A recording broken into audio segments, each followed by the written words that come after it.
There are many, many, many just everyday human situations where we take vocabulary for granted.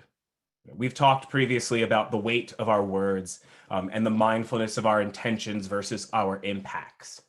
And all of that I'm kind of bringing into, I guess, a molded focus around re-examining vocabulary. And so we're going to be just dwelling on different letters of the alphabet throughout the year and many, many different words that can come to mind with it. And so today we're starting off with what I simply titled C words. Now, speaking of vocabulary, there were some interesting reactions to me choosing to title this focus as C words.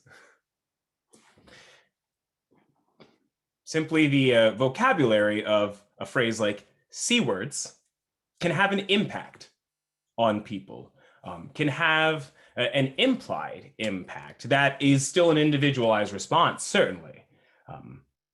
And, at times can be intriguing for some. It could also be offensive for some. And I know personally I received both of those reactions from some individuals. In either sense, in both senses, I was really grateful that people reached out to me and informed me of how they were impacted, because that allowed me to learn. That's communication, that's conversation, which are both C words. One person asked, I'm curious, what do you mean by C words? And thank you for asking, and then explained to them that I literally just mean vocabulary conversations around words that begin with C's, be it cancel culture, cisgender, communication, collaboration, colorism, and many, many more. And those were just some of the ones that I thought were going to be easy dropping off points. I remember there was someone speaking, and somehow we got into a little bit of a side conversation about vocabulary, which was still relevant to what we were talking about. But a woman spoke, a white woman spoke, and she was talking about how, I should say, a straight woman spoke, because it really doesn't matter that she was white, but a straight woman spoke about how when she is with some of her girlfriends as well as adult gay friends, they like to casually use the word bitch as kind of a term of endearment for each other. And the question came up of like, well, when do we get to use these things and when do we not get to use these things? When do we get to make those decisions about when it's appropriate and not appropriate? And we had a really great conversation and focus on all of that I don't need to go through right now. If we want to get into that, we'll get into it. But it really, it stuck in my mind on how much we do take a sense of vocabulary and vernacular for granted. And we like to often assume and presume that people will either understand what we're saying on things, or they will sometimes just not care and ignore what we're saying on things. And we tend to find comfort in one realm or the other, where it's like, I can just speak freely and everyone's going to get it, or I can speak at whatever I have to say and those who don't like it, or, whatever, and can just, and that's another human condition that we have. That's almost like a human constraint, a human construct, really, that we've built on of being in that one place or the other.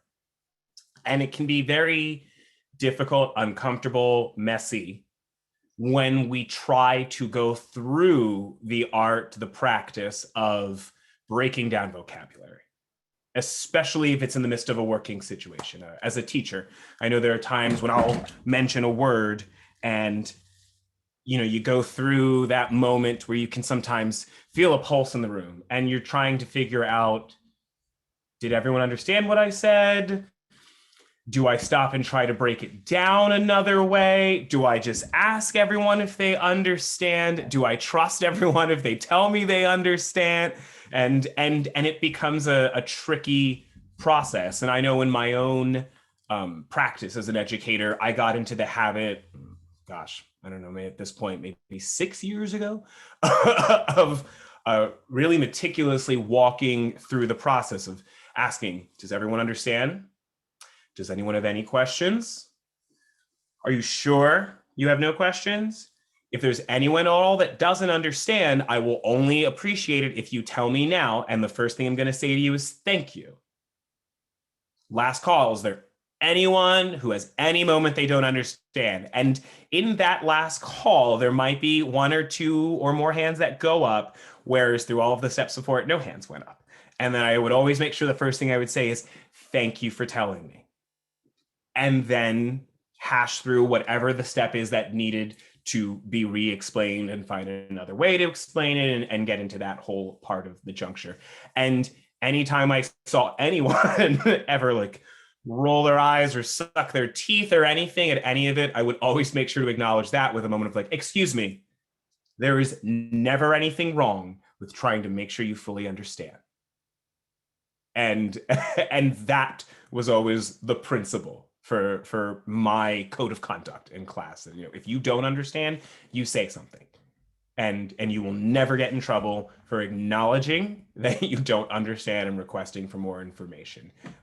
You will get in trouble if you put anyone else down for asking for further understanding, because we do not play that way. And so all of that brought me to where I think we need to just sometimes take time to talk about words a little bit more. As much as we have to practice a greater mindfulness of our word choices and of the potential impact of our words, I think we also have to practice a little more mindfulness into how much people actually understand what we are trying to say. Not just the way we say it, but what we're trying to say. And then bringing it into how are we saying it versus how are they hearing it, and where those moments get lost, where those moments succeed.